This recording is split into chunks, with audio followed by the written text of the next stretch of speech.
keep out foreign invaders, the brain relies on a membrane that lines the brain's blood vessels, known as the blood-brain barrier. All blood vessels are lined with endothelial cells. There are gaps to let molecules out of the blood vessel and into other tissues. But the endothelial cells that line the brain's blood vessels are really close together. That means only certain molecules can slip through and get out into the brain tissue.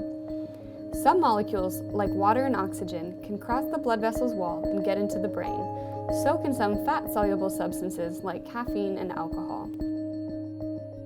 Other molecules the brain needs, like glucose, can hitch a ride into the brain tissue with the help of certain proteins. But by and large, the blood-brain barrier doesn't let most drugs through, which presents a big problem in medicine. That's made it tricky to find treatments that work well for neurological conditions like Alzheimer's, stroke, and brain cancer.